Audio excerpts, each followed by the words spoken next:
Hi friends, welcome to mummies kitchen. ఈరోజు నేను మీకు ఒక మంచి బ్రేక్ఫాస్ట్ రెసిపీ పెసరట్టు, దాని కాంబినేషన్ మంచి అల్ల పచ్చడి కూడా చూపించబోతున్నానండి. ఈ పెసరట్టు అనేది చాలా క్రిస్పీగా, చాలా టేస్టీగా ఉంటుంది. ఈజీగా కూడా మీరు తయారు చేసుకోవచ్చు. ఈ వీడియో లాస్ట్ వరకు స్కిప్ చేయకుండా చూడండి, మీకు ఈజీగా అర్థమవుతుంది. ఇప్పుడు ఆ తయారీ విధానం ఏంటో ఇక్కడ మనం చూద్దాం. ముందుగా వచ్చేసి పెసలు నానబెట్టుకోవడానికి ఇలా ఒక గిన్నె తీసుకోవాలండి. ఇందులో వచ్చేసి ఒక గ్లాస్ పెసర్లు అనేది తీసుకోవాలి. మీ క్వాంటిటీ ప్రకారం మీరు తీసుకోవచ్చండి. ఇలా ఒక గ్లాస్ పెసర్లు యాడ్ చేసిన తర్వాత ఒక 2 స్పూన్ల బియ్యం కూడా యాడ్ చేసుకోవాలండి. ఇక్కడ నేను రేషన్ బియ్యమే యాడ్ చేస్తున్నాను. ఇప్పుడు వీటిని బాగా శుభ్రం చేసుకోవాలండి. ఒక 2-3 సార్లు బాగా కడుక్కున్న తర్వాత ఇందులో ఇవంతా మునిగేటట్టు వాటర్ పోసుకొని మూత పెట్టేసుకొని ఒక 4 అవర్స్ అనేది నానబెట్టుకోవాలండి. మీరు మార్నింగ్ బ్రేక్ఫాస్ట్ పెసరట్టు తినాలి అంటే మీరు నైట్ కూడా నానబెట్టుకోవచ్చండి పెసలు అనేది. ఇలా పెసలు నానిన తర్వాత వాటర్ మొత్తం వంపేసి ఇవన్నిటిని ఒక మిక్సీ జార్లోకి ట్రాన్స్ఫర్ చేసుకోవాలి. ఇలా తీసుకున్న తర్వాత ఒక 4 పచ్చిమిరపకాయలు ఇలా కట్ చేసుకొని వేసుకోవాలండి. మీరు తినే కారాన్ని బట్టి పచ్చిమిర్చి అనేది యాడ్ చేసుకోవచ్చు. అలానే వచ్చేసి ఒక 2 ఇంచుల అల్లాన్ని ఇలా చిన్న చిన్న ముక్కలుగా కట్ చేసుకొని వేసుకోవాలి. ఇలా అల్లం కూడా వేసిన తర్వాత ఒక స్పూన్ జీలకర్ర కూడా యాడ్ చేసుకొని రుచికి ఎంత ఉప్పు పడుతుందో అంత ఉప్పు అనేది చూసి వేసుకోవాలండి. ఇలా ఉప్పు కూడా యాడ్ చేసిన తర్వాత దీంట్లో కొద్దిగా వాటర్ పోసుకొని మెత్తగా మనం దోశపిండి ఎలా రుబ్బుకుంటామో ఇక్కడ నేను మీకు చూపించే విధంగా పిండి అనేది ఉండాలండి. మీరు కావాలంటే ఇందులో వాటర్ కూడా వేసుకోవచ్చు. ఇదంతా ఒక మిక్సింగ్ బౌల్లోకి ట్రాన్స్ఫర్ చేసుకోవాలి.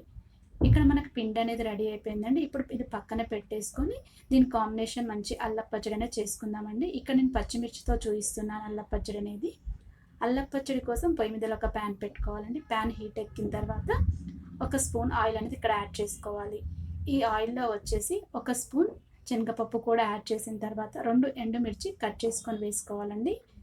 ఇలా ఈ 2 వేసుకున్న తర్వాత లో ఫ్లేమ్లో 1 నిమిషం పాటు ఇవి బాగా ఫ్రై చేసుకోవాలి. ఇలా 1 నిమిషం పాటు బాగా ఫ్రై అయిన తర్వాత ఇందులో వచ్చేసి 2 ఇంచుల అల్లాన్ని ఇలా చిన్న చిన్న ముక్కలుగా కట్ చేసి వేసుకోవాలండి. మీరు అల్లం ఎక్కువగా తింటే అల్లం ఎక్కువగా కూడా యాడ్ చేసుకోవచ్చు. అలానే ఒక స్పూన్ జీలకర్ర వేసుకున్న తర్వాత ఒక 50 గ్రాముల పచ్చిమిరపకాయలని ఇలా ముక్కలుగా కట్ చేసుకొని వేసుకోవాలండి. ఇలా వేసుకున్న తర్వాత ఒక 2 వెల్లుల్లి రెబ్బలు కూడా యాడ్ చేసుకోవాలి. ఇక్కడ మీకు చూపిస్తున్నట్టు ఇదే విధంగా ఒకదాని వెంట ఒకటి యాడ్ చేసుకొని లో ఫ్లేమ్లో ఇవన్నీ బాగా ఫ్రై చేసుకోవాలండి. ఒక 2 మినిట్స్ వరకు బాగా ఫ్రై చేసుకోవాలి. ఇలా 2 మినిట్స్ వరకు బాగా ఫ్రై అయిన తర్వాత స్టవ్ అనేది ఆఫ్ చేసుకొని ఇవి చల్లారి పెట్టుకోవాలండి. ఇలా మొత్తం చల్లారిపోయిన తర్వాత ఇవి ఒక మిక్సీ జార్లోకి ట్రాన్స్ఫర్ చేసుకోవాలి.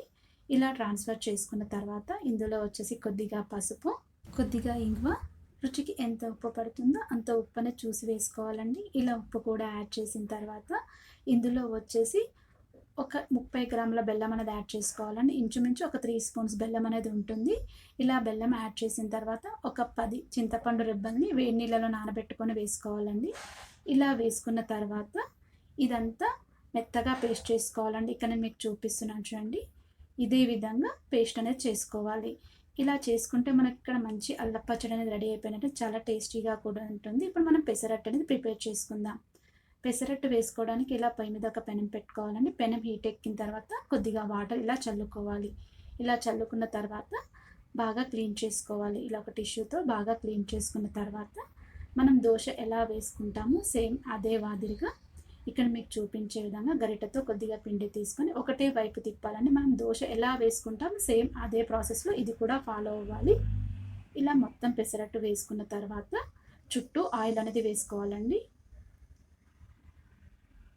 ఇలా ఆయిల్ వేసుకున్న తర్వాత మీడియం ఫ్లేమ్లో బాగా రోస్ట్ అయ్యేంత వరకు దీన్ని బాగా కాల్చుకోవాలి.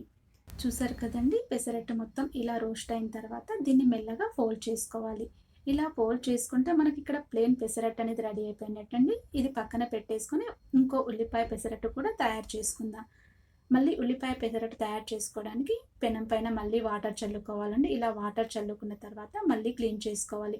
ఇలా చేయడం వల్ల ఏంటంటే పెసరట్టు అనేది నీట్గా వస్తుందండి. ఇప్పుడు వచ్చేసి మనం కొద్దిగా పిండి తీసుకొని గరిట సాయంతో మనం దోశ ఎలా వేసుకుంటామో సేమ్ మళ్ళీ అదే ప్రాసెస్లో ఫాలో అవ్వాలండి. ఇలా మొత్తం పెసరట్టు వేసిన తర్వాత సన్నగా కట్ చేసుకున్న ఉల్లిపాయ ముక్కలు కూడా యాడ్ చేసుకోవాలి. మీరు ఎన్ని కావాలంటే అన్ని యాడ్ చేసుకోవచ్చండి. ఇలా ఉల్లిపాయ ముక్కలు యాడ్ చేసిన తర్వాత సన్నగా కట్ చేసుకున్న పచ్చిమిర్చి, అలానే తురుముకున్న అల్లం ముక్కలు కూడా చిన్న చిన్నగా వేసుకోవాలండి. ఇలా వేసుకున్న తర్వాత ఆయిల్ అనేది పైన వేసుకోవాలి. మళ్ళీ ఆయిల్ వేసుకున్న తర్వాత మీడియం ఫ్లేమ్లో ఇది బాగా రోస్ట్ అయ్యేంత వరకు దీన్ని బాగా కాల్చుకోవాలండి. ఇలా చూసారండి, ఇలా బాగా కాలిన తర్వాత దీన్ని కూడా మెల్లగా ఫోల్డ్ చేసుకోవాలి. ఇలా ఫోల్డ్ చేసుకుంటే మనకి ఇక్కడ ఉల్లిపాయ పెసరట్టు కూడా రెడీ అయిపోయినట్టండి. ఇప్పుడు ఇదంతా సర్వింగ్ ప్లేట్లోకి తీసుకుందాం. చూసారు కదా ఫ్రెండ్స్, ఎంత సింపుల్గా టేస్టీగా పెసరట్టు దాని కాంబినేషన్ పచ్చిమిర్చి అల్లం చట్నీ ఎలా తయారు చేసుకోవాలో. ఈ పచ్చిమిర్చి అల్లం చట్నీతో పాటు మీకు నా వీడియోలో చూపించిన నిల్వ అల్ల పచ్చడి కూడా ఇక్కడ పెట్టానండి. ఏ కాంబినేషన్ అయినా చాలా బాగుంటుంది. ఇలా నేను చూపించిన ప్రకారం మీరు ట్రై చేస్తారని అనుకుంటున్నాను. మీరు ట్రై చేసిన తర్వాత ఎలా వచ్చిందో నాకు కామెంట్ బాక్స్లో చెప్పండి. ఈ వీడియో మీకు నచ్చినట్లయితే లైక్ చేయండి, బాగా నచ్చితే కామెంట్ చేయండి, మీ ఫ్రెండ్స్ రిలేటివ్ షేర్ చేసి ఇప్పటివరకు ఎవరైనా సబ్స్క్రైబ్ చేయని వాళ్ళు ఉంటే సబ్స్క్రైబ్ చేసుకోండి. Have a nice day. Thank you so much friends.